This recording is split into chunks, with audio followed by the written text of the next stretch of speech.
ini sudah menyelenggarakan ya, itu biasanya tidak harus 4 tahun, jadi cukup 2 tahun sudah bisa tergantung pada pengalaman masa lalu itu punya pelatihan enggak, bisa diberikan pelatihan apa tidak yang bisa direkognisi. Kemudian digitalisasi data pendidikan, apa saja yang kira-kira ini Pak Firman yang menjelaskan. Tapi dalam pikiran saya, ABK yang bersekolah itu harus masuk punya rumah di digitalisasinya sekolah pro. Betul ya? Sekolah pro.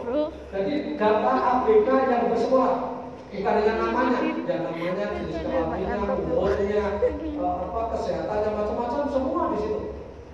Alamatnya di mana? Data profil belajar siswa. Nah, nanti di bagian akhir. Terus yang ketiga, anak berkebutuhan khusus yang belum bersekolah. Nah, ini datanya dari mana? BPS mungkin. Itu harusnya kita rekam juga, kita masukkan di rumahnya sekolah itu.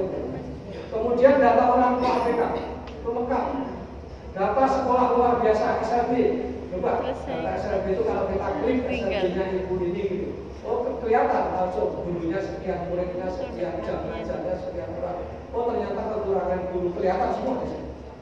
Kompetensinya nampak di situ. Ini S1-nya apa, S2-nya apa, S3-nya apa. Ini kelihatan. Oh, ini butuh pelatihan apa saja ini akan tampak. Kemudian data sekolah inklusi juga begitu. Kemudian data guru pendidikan dan pelatihan. Jadi data guru itu kalau diklik namanya Pak Paijo. Oh, ini lahirnya di mana, ngajar sejak kapan, usianya berapa, keahliannya apa, itu terekam semuanya. Sehingga kalau kita akan butuh guru yang ahli dalam bidang ini, oh tidak klik saja di sini dipanggil. Ada apa? Misalnya pelatihan-pelatihan kita bisa mencari dari sini. Inilah fungsinya digitalisasi data dalam pendidikan dan pendidikan. Nah, pentingnya sekolah menyusun profil belajar siswa berkebutuhan khusus. Masih 5 menit. Bapak dan Ibu pernah dengar profil belajar siswa? Kalau belum ya ini. Apa itu profil belajar siswa? Gambaran atau deskripsi tentang kebutuhan belajar siswa yang dikembangkan oleh guru dan atau tenaga ahli yang lain melalui proses identifikasi dan assessment. Bapak dan Ibu kan ahli identifikasi dan assessment. Dari situ itu nanti bisa dikembangkan menjadi profil belajar siswa. Nah, ini cirinya. Ada 6 informasi penting. Pertama adalah jenis kesulitan disabilitas fungsional. Jadi yang kita catat itu kesulitan fungsionalnya, bukan kesulitan dalam pengertian fisiknya. Misalnya memakai kursi roda. Dia kesulitan fungsionalnya apa sih? Kesulitan berjalannya, kesulitan mobilitas ketika dia mau bepergian. Itu fungsinya. Kemudian kedua, kebutuhan alat bantu apa? Oh, kalau dia tidak melihat, kebutuhan alat bantunya apa? Tongkat, gitu. Tulisan apa? Alat tulis huruf Braille misalnya. Yang ketiga apa? Kemampuan dan kelebihan anak dideskripsikan. Saya berharap profil belajar siswa ini bisa dikembangkan oleh guru di seluruh guru SLB dan sekolah inklusi GPK ya, di Kalimantan Barat, dan nanti dimasukkan di rumahnya sekolah pro digitalisasi pendidikannya Pak Firman ini. Jadi nanti kalau semua siswa sudah punya profil belajar seperti itu, ini mudah sekali kita akan menangani anak itu. Yang keempat apa? Dukungan pendampingan yang diperlukan. Misalnya Bapak dan Ibu sering tidak kita pikirkan ya, anak ini datang ke sekolah dengan siapa? Oh, ternyata dia diantarkan. Oh, ternyata dia pakai kendaraan umum. Oh, ternyata dia ditungguin di sekolah. Itu semua terekam. Untuk apa ini? Kita ingin tahu kebutuhan khusus mereka ini apa. Dukungan apa yang perlu diberikan. Kalau nanti secara nasional sudah terpetakan seperti itu, maka sebenarnya pemerintah pusat itu akan mengalokasikan anggaran dari APBN untuk anak-anak berkebutuhan khusus. Itu tinggal klik saja profil belajar yang ada di Dapodik seluruh Indonesia. Kebutuhan terbesar ternyata adalah kursi roda. Ada saja kursi roda. Kebutuhan terbesar ternyata adalah tongkat. Kebutuhan terbesar adalah mobil yang khusus penyandang disabilitas. Harusnya ada itu. Program pembelajaran yang secara individual. Nah, ini gambarannya yang disebut profil belajar siswa. Kalau saya detailkan, itu isinya berupa form-form. Jadi komponennya itu kalau kita hitung, nanti ada form identifikasi disabilitas dan tabel acuan guru identifikasi disabilitas.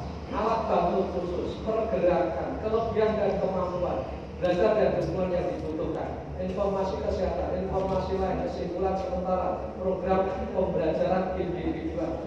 Jadi PPI itu dikembangkan dari profil belajar siswa.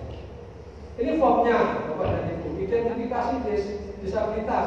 Ini sudah ada, misalnya penglihatan, tidak ada kesulitan, sedikit kesulitan, banyak kesulitan, kesulitan total. Tinggal mana yang ada nanti. Kalau dia banyak cetakan berarti dia ganda. Kalau cuma satu cetakan berarti dia tunggal. Ini ada formnya. Apa dulu dalam identifikasi?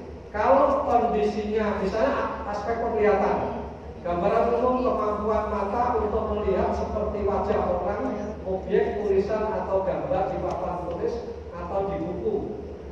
Jadi dia masih bisa melihat enggak huruf biasa dengan standar itu berapa? Huruf standar itu berapa poin? 12 ya?